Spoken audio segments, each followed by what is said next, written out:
لا يصل وسلم دائما أبدا على حبيبك خير خلق كلهم يا ربي بالمصطفى بلغ مقاصدنا واغفر لنا ما مضى يا واسع الكرم هو الحبيب الذي ترجى شفاعته لكل هول من الأهوال مقتحم يا ربي بالمصطفى بلغ مقاصدنا واغفر لنا ما مضى يا واسع الكرم. Marilah kita lanjutkan taklim kita, pembahasan kitab Kifayatul Atqiya. Sekarang halaman 31. Pas tanbihun akharu. Tanbihun akharu. Sudah ketemu? Yang pas sair terakhir. Bismillahirrahmanirrahim. Tanbihun akharu. Peringatan yang lain. Jadi boleh peringatan itu kalau bahasa kita catatan. Jadi ada catatan. Qala ba'duhum, sebagian ulama berkata masih tentang tawakal. At-tawakkulu halu Rasulillahi sallallahu alaihi wasallam. Tawakal adalah keadaan Rasulullah sallallahu alaihi wasallam. Jadi Rasulullah itu hatinya selalu bertawakal kepada Allah, tawakalnya 100% dan tidak ada yang mengalahkan ketawakalan Rasulullah. Jadi Rasulullah itu bertawakalnya kepada Allah itu selalu 100%. Jadi dia pasrahkan dirinya hanya kepada Allah Subhanahu wa taala. Jadi beliau tidak takut tidak makan, tidak takut nanti bagaimana, semuanya dipasrahkan kepada Allah. Tidak takut nanti meninggal dunia, tidak takut apapun yang terjadi karena dirinya bertawakal kepada Allah Subhanahu wa taala.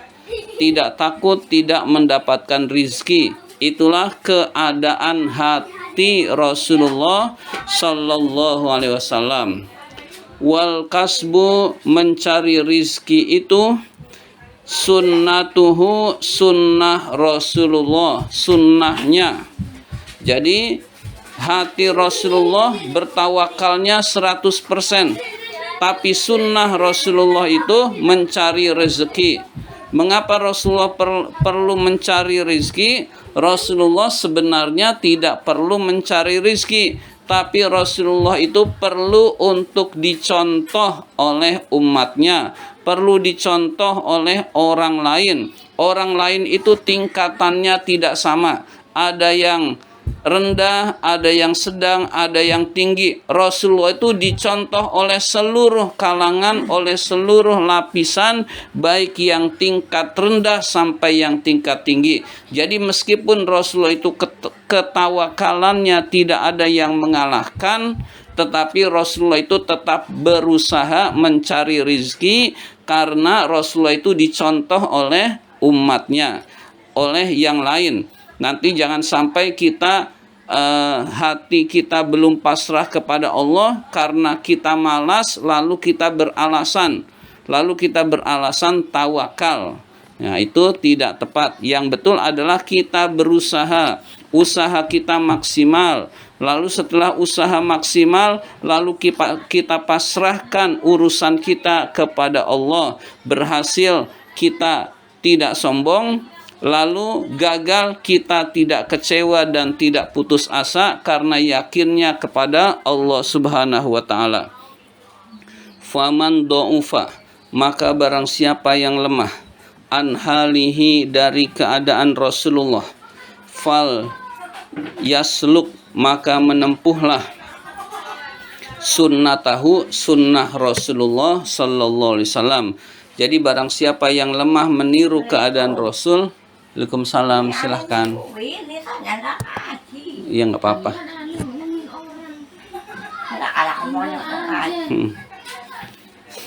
Sekarang mah ngaji berangkat aja. Ntar kalau nunggu, ntar ini yang ditunggu nggak ngaji, kitanya telat. Iya. Jadi kalau kita lemah dari meniru keadaan Rasul, maka tempuhlah sunnah Rasul. Jadi halaman 31. Waalaikumsalam. Waalaikumsalam. Bismillahirrahmanirrahim. Tanbihun akharu, peringatan yang lain atau catatan. Qala ba'duhum, sebagian ulama berkata, at-tawakkulu halu Rasulillahi sallallahu alaihi wasallam. Tawakal itu adalah keadaan Rasulullah.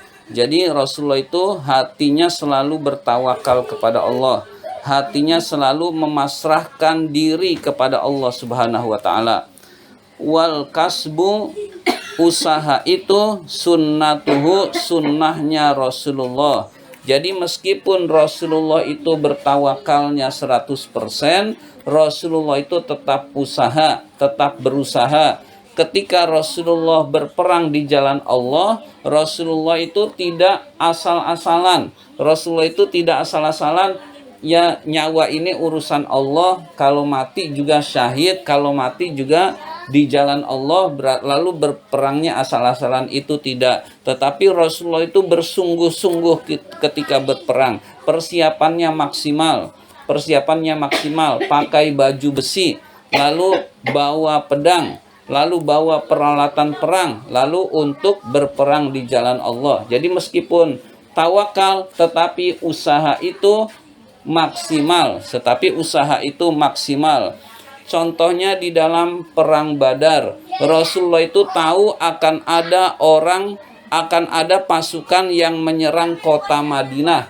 Maka Rasulullah itu mempersiapkan perang itu tidak boleh di dalam kota Madinah karena korbannya akan banyak. Lalu Rasulullah bersama sahabat keluar dari kota Madinah menuju pinggiran kota Madinah. Di situ ada mata air, ada sumur yang bernama Badar. Jadi Badar itu nama sumur. Lalu mempersiapkan diri di situ. Mempersiapkan diri artinya semua udah pada mandi, semua udah pada siap. Kemudian musuh datang. Musuh itu datang dari Mekah ke Madinah, itu kan kelelahan, lalu berperang. Rasul posisinya siap. Rasul dan para sahabat posisinya siap. Lalu Rasul juga berdoa. Ketika Rasul berdoanya juga sungguh-sungguh sampai meneteskan air mata. Ya Allah, jika kalah pada hari ini tidak ada yang menyembahmu sampai hari kiamat ya Allah. Kemudian dikabulkanlah doa Rasul, usahanya maksimal, doanya maksimal. Itu doa Rasul itu sampai menangis. Kemudian turunlah bantuan dari Allah, yaitu junudan lam tarauha, pasukan yang orang tidak melihat, yaitu pasukan malaikat. Sehingga meskipun jumlahnya 313 tentara Islam, lalu tentara kafir itu 1000, tapi yang menang adalah tentara Islam. Itu sekedar gambaran bahwa Rasulullah itu usahanya maksimal. Meskipun dia nggak usaha, mau menang juga bisa, namanya Rasul. Ya Rasul, ya Allah, itu ada musuh, ancurin. Ambil gunung, malaikat, lalu ancurin, itu bisa. Tapi Rasulullah tidak seperti itu. Nah, kalau kita bukan Rasul, berarti usaha kita maksimal, lalu kita bertawakal kepada Allah Subhanahu wa taala. Jadi tawakal itu urusan hati kita. Hati kita pasrah bertawakal kepada Allah, lalu usaha tetap maksimal. Kalau kita gagal, maka kita tidak putus asa dari rahmat-Nya Allah. Kita yakin bahwa gagal yang ini yang terbaik diberikan Allah kepada kita. Kalau kita berhasil, tidak sombong. Kita anggap ini anugerah dari Allah Subhanahu wa taala. Faman do'ufa, maka barang siapa yang lemah, an halihi, dari keadaan Rasul, dari bertawakal yang 100%, fal yumsik, maka fal yasluk, maka tempuhlah, maka laksanakanlah sunnatahu, sunnah Rasul, yaitu usaha. Jadi tawakal dan usaha dua-duanya kita lakukan. Tawakal itu urusan hati, lalu usaha kita maksimal. Wa qad zakara Ibnu Abi Jamrah, sungguh telah menyebutkan, yaitu siapa? Yaitu Ibnu Abi Jamrah. Nama orang ulama bernama Ibnu Abi Jamrah, sungguh telah menyebutkan anna fakiron, bahwa orang fakir itu kalau di kitab-kitab tasawuf itu berarti ulama tasawuf, ulama sufi. Anna fakiron, bahwa ulama sufi, kataba, telah menulis, ma, apa-apa, takulu, yang telah diucapkan oleh as-sadatu al-fuqaha'u, para ulama ahli fikih, fil fakiri, menerangkan tentang al-fakir. Al-fakir itu ulama sufi, al-mutawajjihi, yang tawajjuh, al-mutawajjihi, yang menghadap ilallahi ta'ala, hanya kepada Allah ta'ala. Jadi ada orang fakir itu maksudnya ulama. Ada seorang ulama sufi, kerjaannya menghadap Allah saja. Kerjaannya sholat puasa, nolong orang, terus menerus seperti itu kerjaannya. Hal yajibu alaihil kasbu, apakah orang itu wajib berusaha? Ada orang yang kerjaannya ibadah saja kepada Allah, kerjaannya di masjid nggak ngapa-ngapain, atau kalau dia keluar pun sambil zikir. Kemudian kerjaannya juga suka nolong orang, kerjaannya juga sehari-harinya berpuasa, lalu dia nggak butuh apa-apa selain Allah Subhanahu wa ta'ala. Lalu Ibnu Abi Jamrah berkata, hal yajibu alaihil kasbu, apakah orang itu wajib berusaha?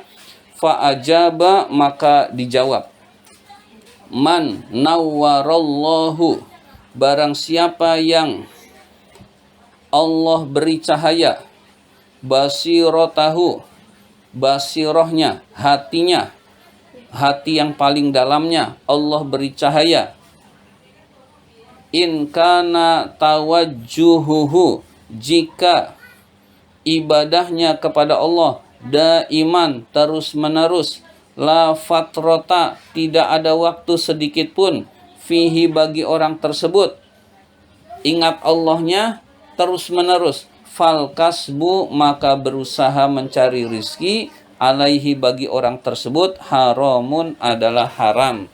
Jadi dia nggak boleh nyari rizki, karena rizkinya dijamin oleh Allah, rizkinya ditanggung oleh Allah Subhanahu wa ta'ala. Itu tingkatan para waliullah. Jadi ada waliullah yang kerjaannya hanya ibadah, lalu rizkinya dijamin oleh Allah Subhanahu wa ta'ala. Rizkinya bisa lewat perantaraan manusia, bisa tidak lewat perantaraan manusia.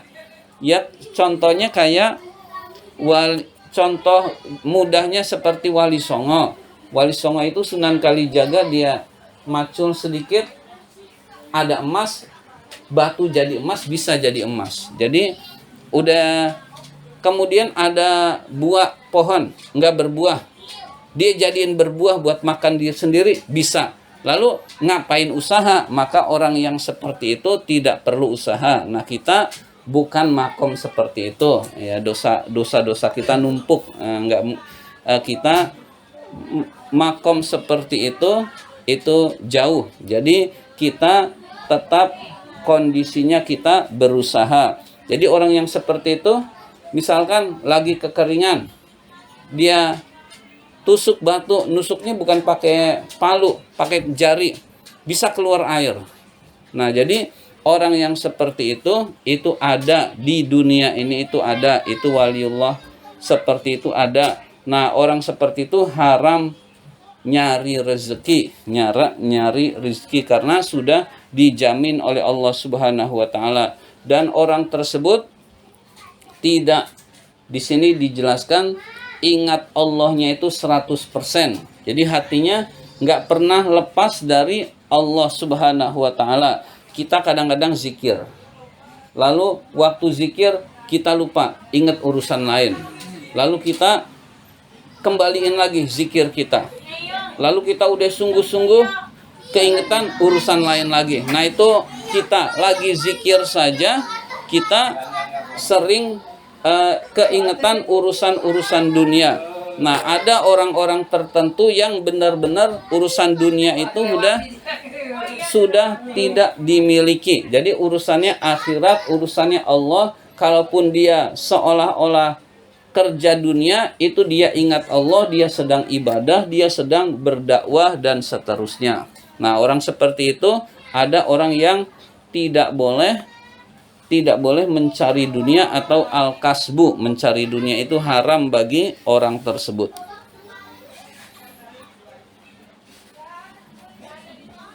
Sedikit lagi, hari ini ngajinya nggak banyak karena habis ini al-i'rab tidak dibahas. Berikutnya, syair berikutnya sudah pembahasan lain. Wa in kana lahu fi ba'dil awqati fatratun, jika orang tersebut sebagian waktunya ada fatrah, ada waktu luang yang dia tidak ingat Allah, fal kasbu, maka mencari rizki alaihi bagi orang tersebut wajib. Intaha, selesai perkataan Ibnu Abi Jamroh. Jadi jika ada orang kerjaannya ibadah tapi makomnya masih belum tinggi, dia kadang-kadang ingat dunia, dia kadang-kadang tidak ingat Allah, dia ingat Allah lalu tidak lagi, ingat Allah tidak lagi. Nah, orang yang semacam ini adalah orang yang wajib berusaha. Jadi kesimpulan dari seluruh pembahasan tentang tawakal, kita ini makomnya adalah makom berusaha. Kita makom berusaha, kita usaha secukupnya untuk kebutuhan kita. Jangan sampai usaha kita melalaikan ibadah kepada Allah Subhanahu wa taala. Dagang, waktunya sholat, berhenti, kita sholat. Waktunya ibadah, kita ibadah, jangan ngurusin dunia terus-menerus. Jadi usaha kita tetap, lalu kita ingat Allahnya maksimal, tawakalnya maksimal, insya Allah kita diridhoi oleh Allah Subhanahu wa taala. Jadi usahanya maksimal, doanya juga maksimal. Kalau perlu, Rasul mencontohkan doa itu sambil menangis. Jadi kita sambil menangis doa itu meniru Rasul, itu adalah hal yang baik. Gimana kalau ada orang kita lagi doa menangis, itu mengajarkan orang juga boleh. Mengajarkan orang agar doa itu sambil menangis. Misalkan contohnya orangnya sudah almarhum Muhammad Arifin Ilham, itu kan mimpin doa sambil nangis, itu boleh. Dia makomnya sudah nyampe rasa kedekatan kepada Allah. Jadi ada orang nggak ada orang, dia doanya sambil nangis. Lalu mengajarkan juga bahwa doa sambil nangis itu adalah hal yang bagus. Berarti kita mintanya sungguh-sungguh, kita minta sambil sungguh-sungguh, itu adalah hal yang bagus, yang berarti kita berdoanya sungguh-sungguh. Jadi doa sungguh-sungguh, usahanya sungguh-sungguh, lalu kita punya sifat tawakal. Artinya yang diberikan kepada Allah kita puas, kita senang. Ternyata gagal, oh ini yang terbaik buat saya, menurut Allah bukan menurut kita. Ternyata berhasil, kita tidak sombong. Itulah gunanya bertawakal kepada Allah Subhanahu wa taala. Demikian pembahasan kita kali ini. Mari kita tutup dengan hamdalah, alhamdulillahirabbil alamin. Kita lanjutkan dengan